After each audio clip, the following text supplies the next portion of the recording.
What's up, everybody? Dr. Kip Pietrantonio here with my friend, colleague, radical dude, Dr. Ryan McDermott.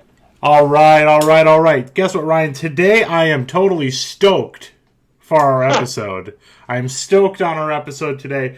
Ryan and I have been talking, and we have this concept we want to talk about with masculinity. So masculinity has traditionally always shown up in kind of when you think about like sports, or you think of like bar culture, or you think of like businessmen or lawyers or something like that. Well, we want to talk about how masculinity shows up in subcultures.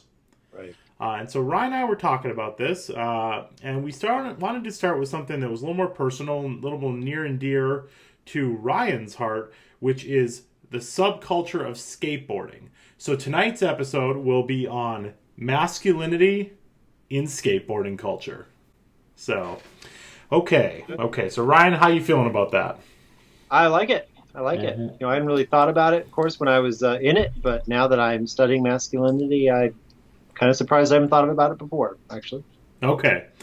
So I'm going to be basically like talking to Ryan now. Now I'm going to confess, I, Dr. Kip Pietrantonio, am not a skateboarder. I am a top-heavy man, Ryan McDermott. Top-heavy men do not do well on wheels, in any form, really.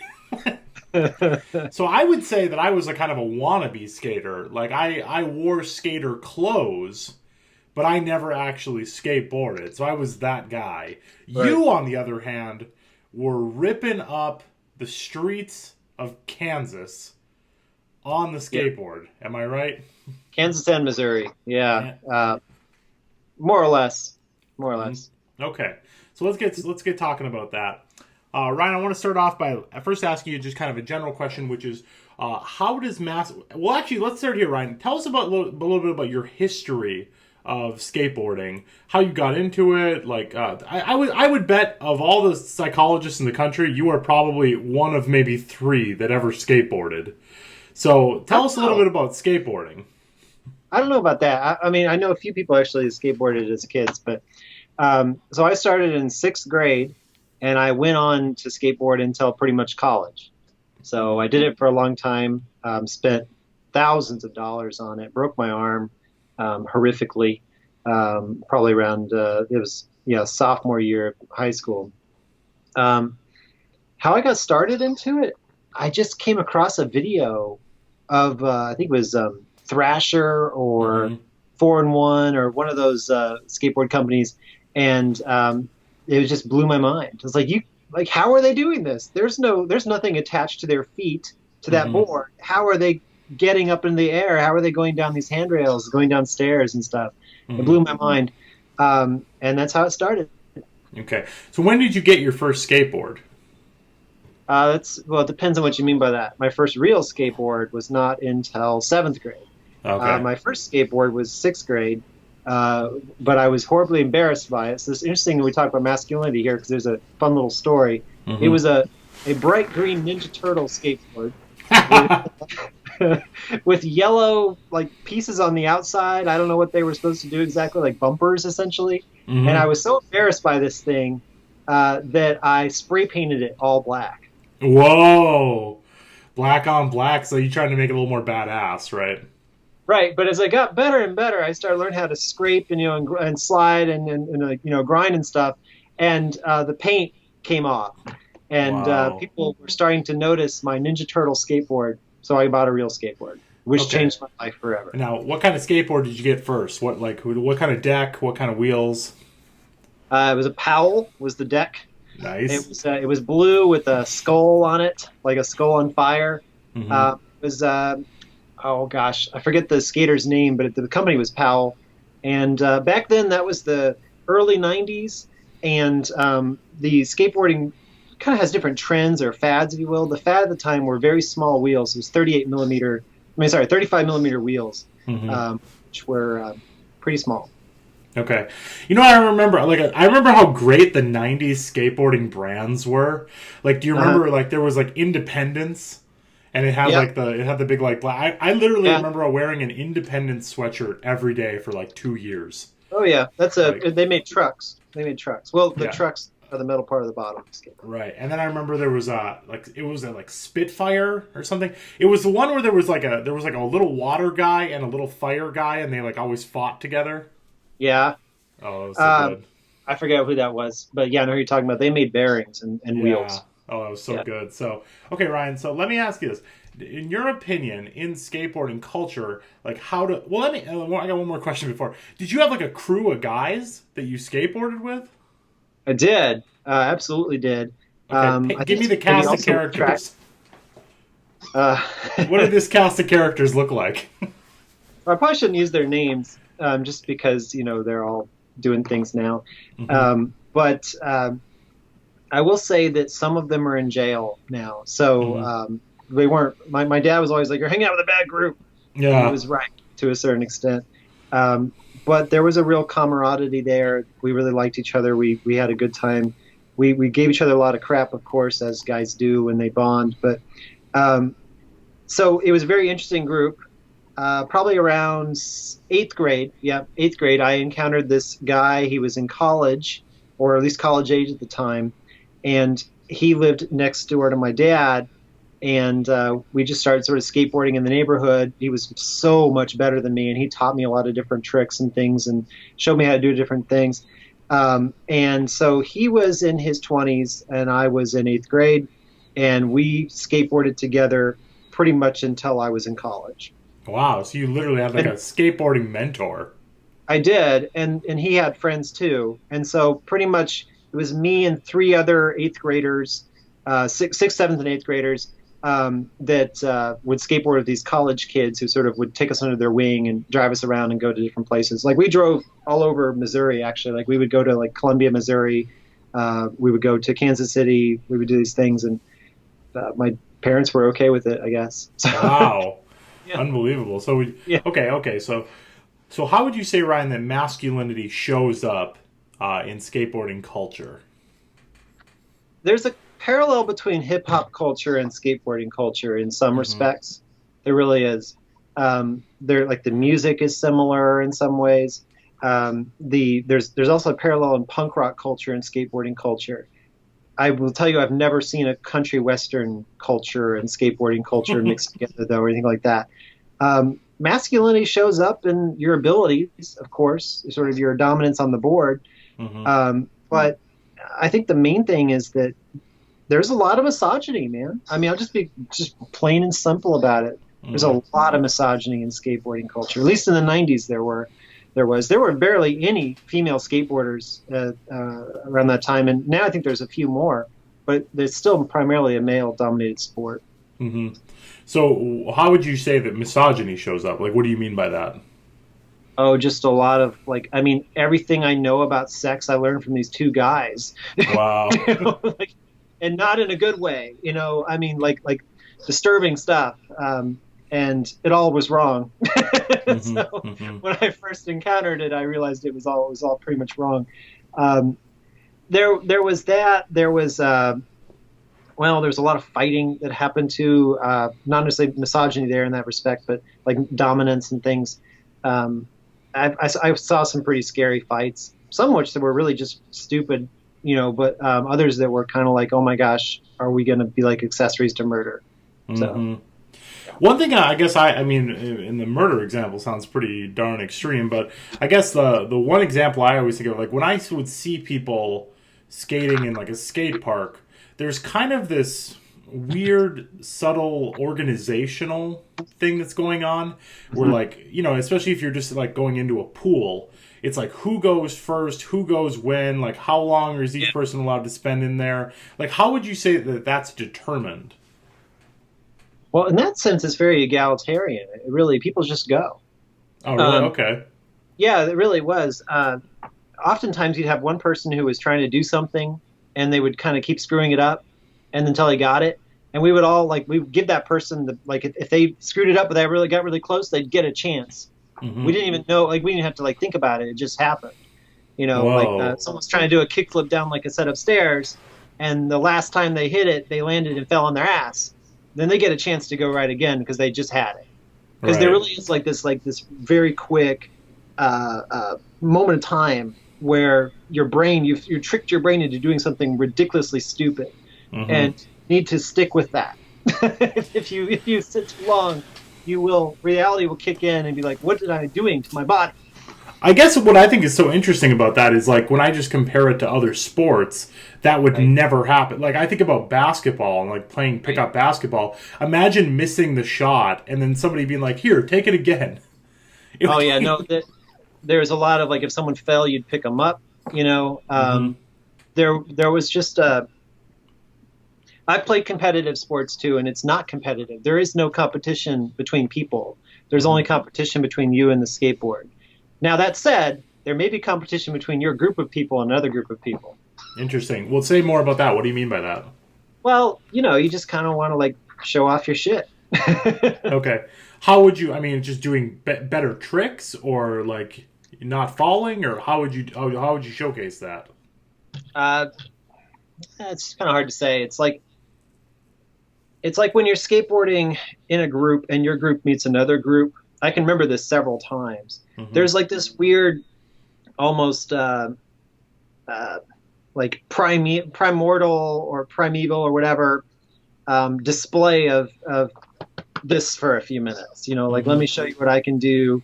You know, and then once you kind of like show that you're at the same level as them, then you can kind of join their group and the whole group becomes one. Hmm. But if they're like much better than you, you kind of step back. Interesting. Yeah, And and like the pros, like I've skated with some pros before, especially in Kansas City at this shop called Let It Ride, which was our main skateboard shop. I think it's still around. Um, those guys, they were really nice, but we all got the hell out of the way when they skateboarded because they were incredible. really, Yeah. so there wouldn't be like the culture of them then like giving you multiple chance or trying to teach you. It would just be like they're trying to get a job done, get out of the way.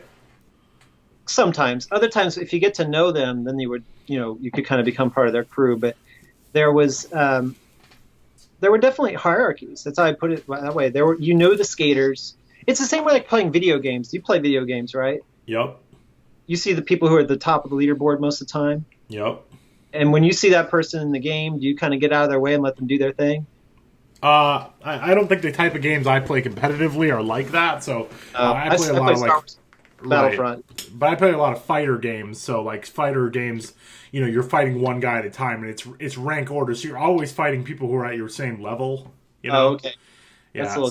So, but yeah, I would definitely say there's almost like an element, like to me at least, when I play, at least there's almost like an element. If I'm playing somebody who's much worse than me, you almost like start toying with them. Oh, they don't do that. I've never Yeah. had that happen ever. But that's Um, just you're kind of just like I'm so good I can just mess with you. But anyway, okay, let's stay off that though. Well, okay. So yeah. first of all, I want to like unpack this quite a bit. Right. Why is there the necessity for a crew to begin with? Because you think it could be a very like solo thing, you know? Oh, it's dangerous. For one thing, you can hurt yourself, right, and not have someone there to like take you to the hospital or something. But Hmm. more importantly, when I was doing it in the '90s, especially, you were a target. Like if you were skateboarding alone, that was Hmm. an instant. Someone's going to beat you up target. Who like other skateboarders or just anybody? Mostly frat boys, Oh, football really? players, jocks. Oh yeah, it was. We were like cockroaches to some people. Hmm. How come? Like I said, I Why? talked about these fights that we got into is because they would attack us. Most of the time, they run by and throw things out their car, and one of us would like flip them off or something, and then they'd swing back and be like, "Oh, we're going to beat you up," and then they'd forget that we all had these big pieces of wood and steel, Hmm. And so I've seen people get hit in the head with skateboards and horrible stuff, and uh, you know, I have a little bit of PTS, if you will. If I'm walking around at night by myself and a car drives by, I have a little like a little flashback to those moments when I would be skateboarding like with only like two of us, Hmm. and someone would come by and try to harass us. Oh, It was wow. it was every single night, Kip. Do you think this was like a Kansas Missouri thing, or like? Because I guess in the '90s I would picture in California it would be like a different thing. You know what I I mean? think maybe you're right. Maybe there's something about living in the Midwest that did it. Most of the time, these were frat boys wearing like their fraternity outfits. I don't know what that was about, but we had just an ongoing beef with the fraternity groups in Warrensburg, Missouri, which is where I did most of my skateboarding. In Kansas City, we didn't get as much of that, like the danger of people trying to pick fights with us, but we got people trying to rob us, people trying to um, like if there's a group of us, if you're just skateboarding by yourself, it was just dangerous. Yeah. Okay, so that's why you need a crew. Now, you said that, like you said at one point, you went to this Let It Ride skate shop. You said it was like Yep. the main skate shop. What would you say that the skate shop represents? Obviously, it's more than just where you buy things. Yeah, it was a community. I mean, they really did have a community. There were people there who were sponsored there. I had a discount there for a period of time that was really awesome. It was like a community, almost like a community center, if you will. They would sponsor skateboarding competitions. They would help people get connected with sponsors. Yeah, It was cool. What do you think it would like? Would you just hang out there? Oh yeah, definitely. All day long. Yeah, so people would kind of come by, hang out, leave, kind of, Yep. and that was kind of how you learned about the culture or got kind of indoctrinated in the culture outside of the actual skateboarding as well. Yeah, I didn't look at it at the time, but there wasn't just this. It wasn't just organic that was happening. There was something also externally being pumped into us. There were videos.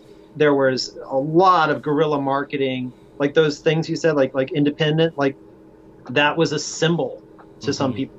You know, we would have called you a poser, Kip. I was, but luck. I have a feeling I would have been a lot bigger than all of you. So Yeah. Probably. So, okay. Yeah, I remember that. I definitely remember that a lot. And then a weird thing that kind of happened, where another element of masculinity, and this happened maybe a little after our time, Ryan, because you and I are around the same age, Right. but was when kind of jackass culture, and I mean like the show, not like, just being a jackass, like jackass culture, like when BAM and all that kind of came into the skateboarding, and then like CKY kind of became synonymous. That was an interesting time too, because then like this humor element really came in. It wasn't just like Tony Hawk skateboarding anymore. It was kind of this like group of guys and this like hangout culture and the clothing and kind of everything else kind of started coming. It became much more commercial.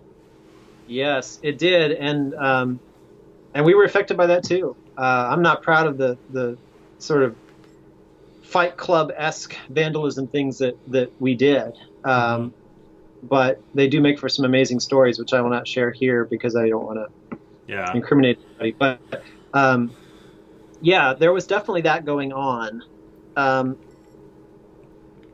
I will put it this way, and I don't think this would get anybody in trouble. The time that all of us, like in our crew, even the older guys, kind of recognized that it was going on too long. I wasn't here for this, but my best friend told me this story. Because I said, hey, I stopped doing this. When did you all stop doing it? Because I had moved away to Kansas City at the time. And he said that he recognized that he wasn't going to be doing that kind of jackass culture stuff anymore when they were driving around. And what they like to do on trash day was just drive through people's trash cans.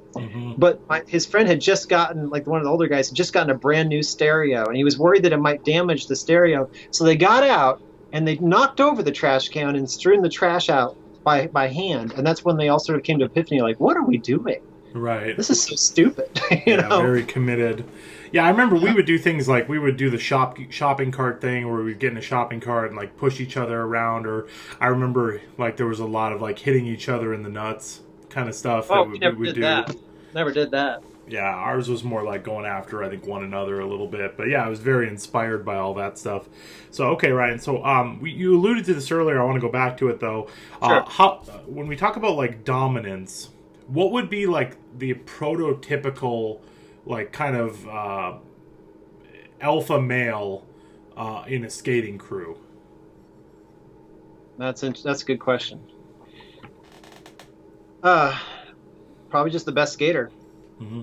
What would he have to have a certain attitude that like went along with him or anything like that, or would that naturally happen? Well, the best skater I ever knew was this guy named Vance.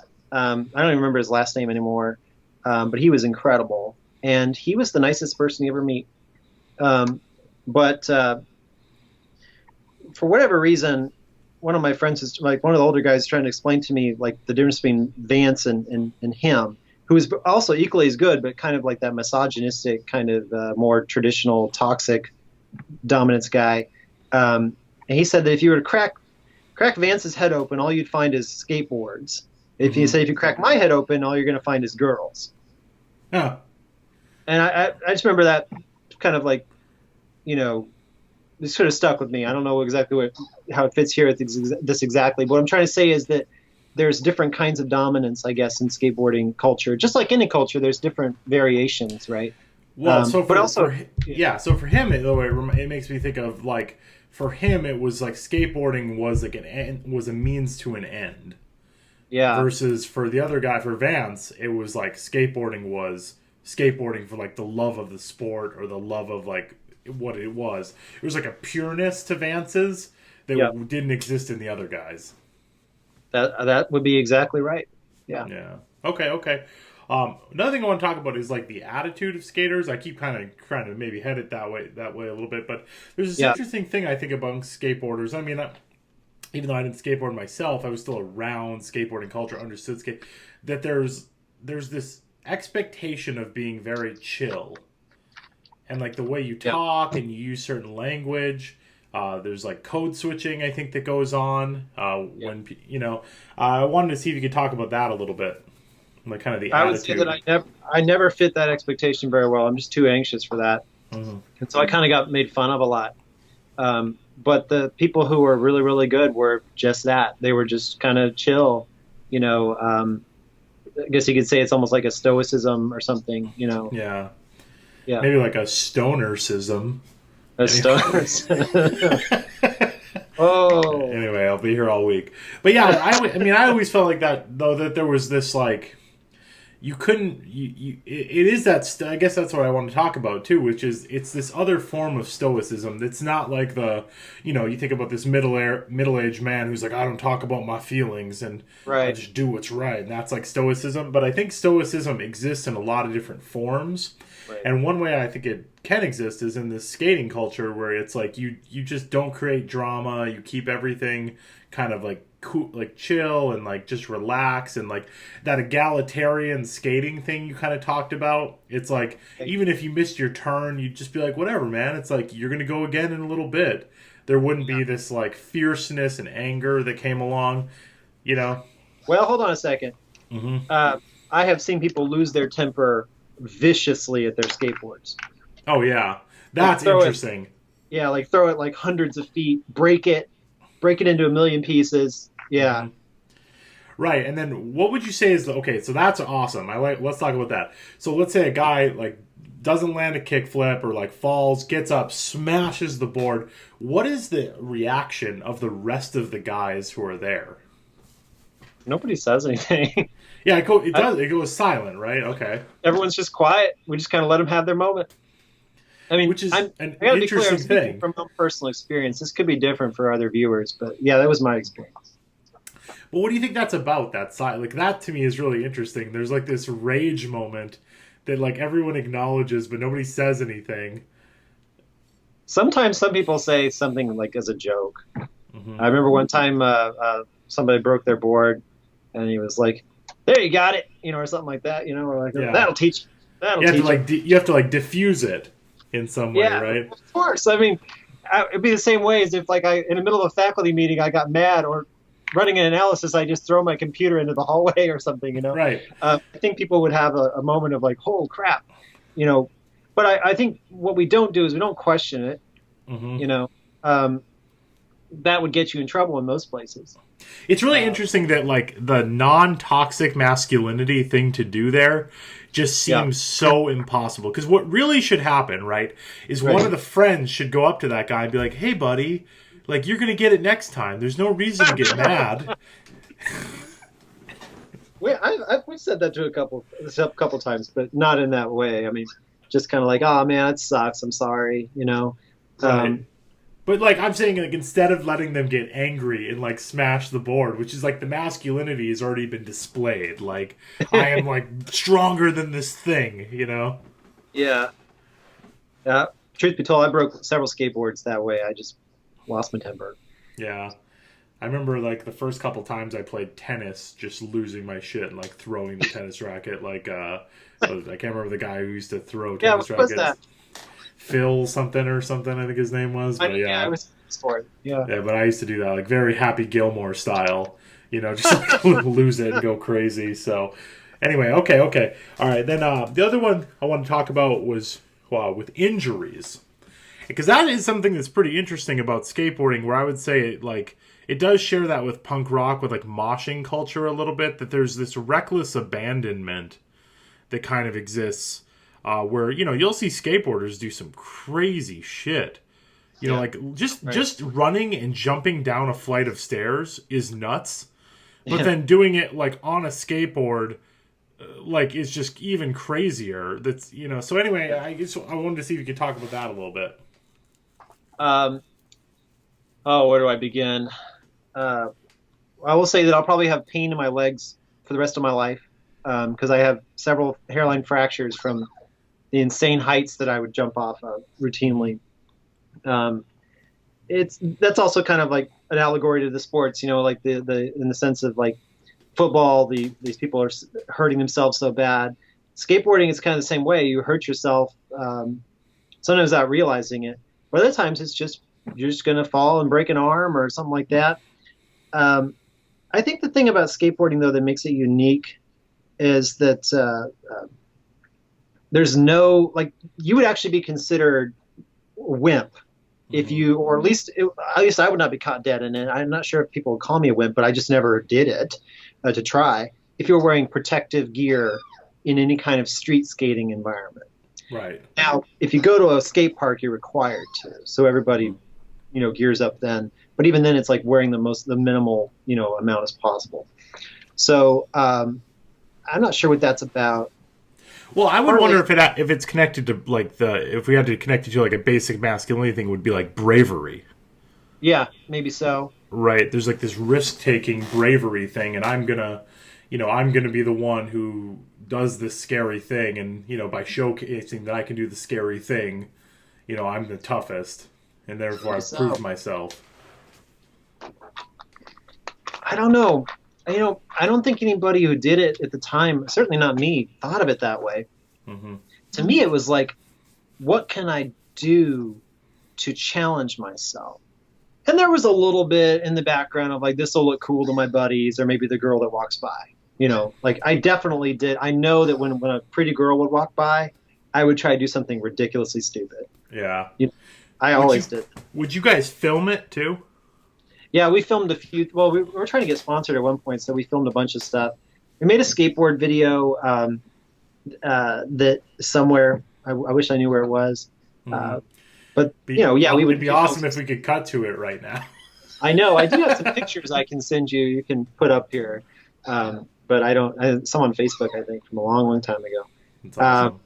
But yeah, no. We'd film a few things. There was an old joke that was how many skateboarders does it take to change a light bulb? It's like, just one to change it, but at least 3 to film it. Right. That's really funny. So I think it's interesting, though, Ryan, earlier you said that you were like, well, we didn't think of it like, when I said the thing about like bravery, and you were like, well, we didn't think of it like that.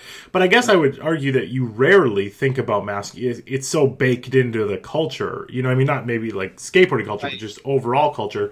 Because even, if I'm getting angry or if I'm like being tough or whatever, I don't think to myself like, oh, I gotta showcase my masculinity here. It just kind of is built right in. So I guess that's what I would wonder, if in the same way that you were thinking I want to challenge myself, but maybe it was like the underlying piece there is you're doing the whole thing of the risk taking.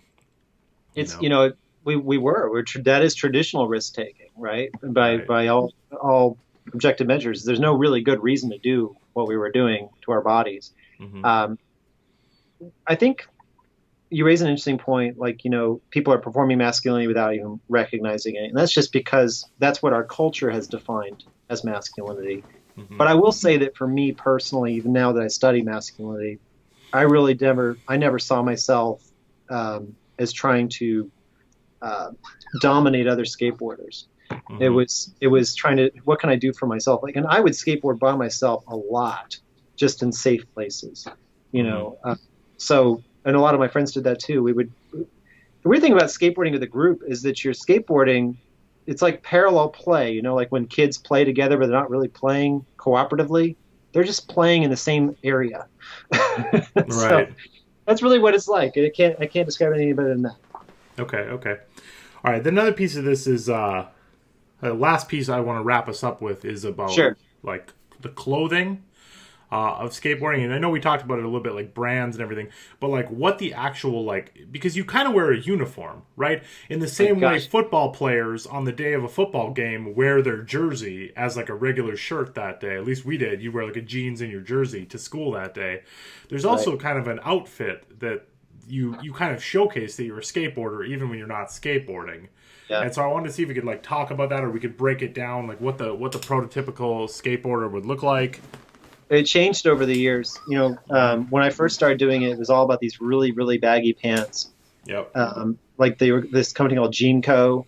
would make these massive pants, like with 54-inch legs, and that was the style. I will tell you though, as I got better at skateboarding, I sort of switched over to what I noticed more of the pros wore, which was just regular jeans, pretty tight jeans actually. Well, not they weren't tight, but they were like loosely baggy. Because occasionally my skateboard got lost in those other pants. Like I would do a trick, and suddenly my board would go up inside there and rack me. It was terrible. Right. So yeah. That's fine. The other thing I guess I always notice is it's always like dark colors. Yeah, well, You know what I not mean? always. For a long time, it was khaki pants were the big deal. Like everybody wore khaki pants. Everybody wore khaki pants. Yeah, but even khaki is kind. I mean, I literally don't mean like black or whatever. But there's like it's always like earth tones. Oh yeah, yeah. I mean, yeah. kind of like dark. It's just interesting versus I think of like more like that preppy culture or hip like frat boy culture would be like more like solid reds and solid blue. Like you would never see like a skater wearing like a red polo shirt. You know what I mean? Like there's just a clear distinction there. You know, so kind of like a t-shirt and shorts or jeans of some kind. Yeah, and the shirt was always too long. That was another thing too. The shirt was pretty long, or like a button-up shirt. Things that could move really well when your arms went up. But there was a definite. It's a culture. I mean, it's something that when you put on that outfit, if you will, and I do know this for a fact, it was very central to my identity. That I may have mentioned this to you, but I forget. But my dad would punish me by making me wear regular clothes. Oh no, I didn't know that. That's awesome. And I would sneak my skateboarding clothes down to, like, I would get them on the, it's like they were down by the driveway. I would just pull them out of like a bag in the ditch and change on the bus. Wow. And then one day I was in school suspension and he comes in and I see him come in. So I switch back out of my skateboarding clothes into my regular clothes. And he puts his head over the cubicle and he goes, "Glad to see you're wearing the right clothes." And I was like, yeah. It fit well with my rebellious attitude, and it still does to a certain extent. That's awesome. But it was a good person environment fit, I suppose.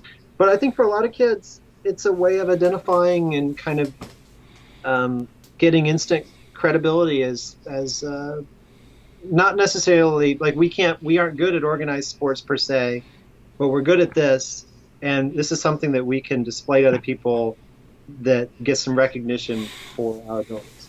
Right. So even like the poser thing that you conveyed to me it was more like the reason I wore those kind of clothes is because like it conveyed a value system. You know what was the value system in your mind? Well, and I would say I kind of blend. I was in that era of like where punk rock stuff was kind of blending with skater stuff. So, for me, it was just about like rebellion, and that there was this. You wore these clothes as like a way of showcasing that you were not the like Abercrombie kids. Yeah. That's right. They were always drinking and having sex. We weren't. Right. Well, and I would say that we were. Yeah. I mean, I don't know if it was that much of a distinction in the groups I was in, at least, but like there was just more of like I disagree with like what's the status quo, and like and you were in a rural area, kind of like I was, but I was in a super rural area, so it was very much like this finger to like hicks and hillbillies and rednecks. kind of culture, like that we are not that. We are like pushing against that and not conforming with like wearing Carhartt jackets and like Carhartt hats, or, you know, the Abercrombie kind of like Hollister, all that kind of stuff. Like we wanted to push away from that. Man, that feels very, very that resonates with me a lot, because in Warrensburg that's how it was. You know, it was a college town, so it was a little, you had a different, probably more mix than where you did in Iron Mountain. But the thing is that I wore those outfits to signal that I was part of a group that had a value system, and it was sort of like a rebellion. It was definitely a rebellion. Mm-hmm. So I just think that's kind of cool. It's like just another way of like defining yourself within like a subculture of masculinity. You know, a different way of showcasing masculinity, that you stand for something. So, anyway, so that's all we're going to talk about for masculinity for tonight.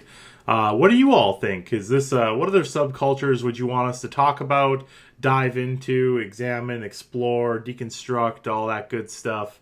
Any final thoughts, Ryan, on what you want people to take away from this? Well, as I said earlier, this was just my experience, so it may not resonate with some of the reviewers, the viewers out there. But I think that what I want people to take away from this is that skateboarding is a subculture. It's become more and more accepted in our society, but you should do some research into the history of it, and maybe thinking about how that could have affected people growing up who engaged in that, because it definitely had a big impact on me. All right, everybody. Okay. That was fun, though, man. That was fun. Thank you.